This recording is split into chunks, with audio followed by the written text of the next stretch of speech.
Good evening, I'm Hayden Herrera. You know, Henry Ford once said, "Don't find fault, find a remedy." Now, while I'm pretty sure that Ford wasn't talking about Razorback football, a win over Texas A&M in Saturday's Southwest Classic may be just the remedy the team needs after last week's loss at Alabama. The 2-1 Aggies have never been beaten since the Southwest Classic began by the Hogs, but are in a similar situation to Arkansas, coming off of a loss to a top 10 team in Oklahoma State. Arkansas can learn from the Aggies' loss. The Cowboys gave quarterback Ryan Tannehill no space to make throws and contain Texas A&M's potent run game. If Arkansas wants to get a W in the Big D, they'll need to improve on their own running attack after managing a minuscule 17 yards against the Crimson Tide. It's an early start for the Hogs on Saturday, so get the scrambled eggs and waffles ready. An 11 a.m. kickoff from Cowboys Stadium. You can catch it on ESPN. Now, if you're staying in Fayetteville for this weekend's game, you can also catch the women's volleyball team on Friday.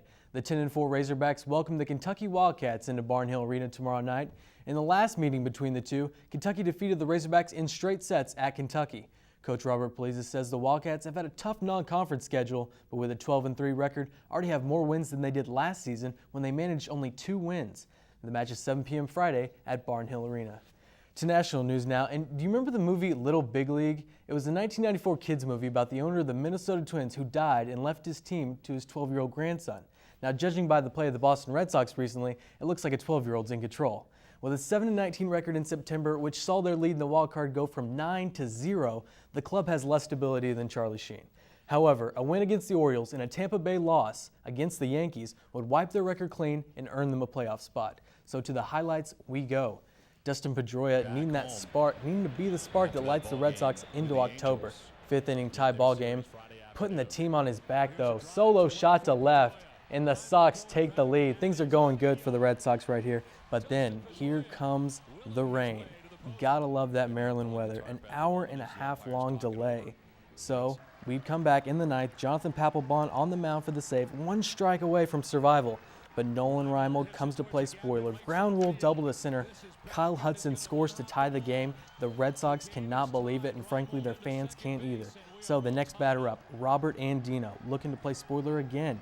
Andino sends a low liner down to left field, and Carl Crawford, the $140 million man, can't make the catch.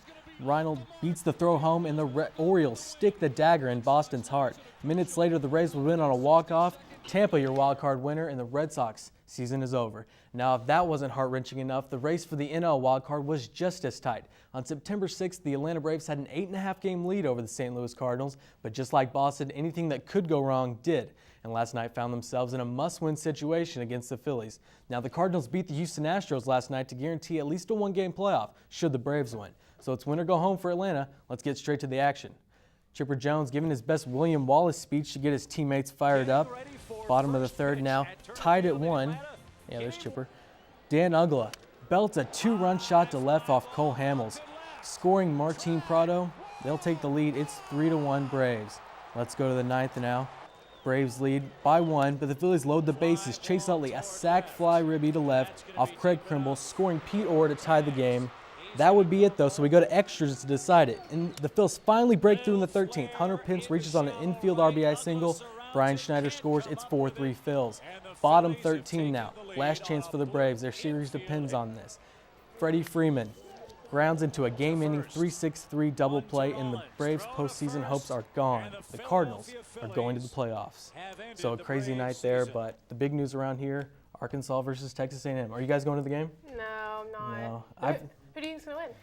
I sure hope Arkansas does, but last week was discouraging. But Alabama's a very good team. So is Texas A&M. But I think through watching, I hope the guys watch the game tape well, because hopefully they can find some flaws at Texas A&M and get the W. Yep, got a lot of hope in those Hogs. Oh yeah. All right, thanks so much, Hayden. We appreciate it.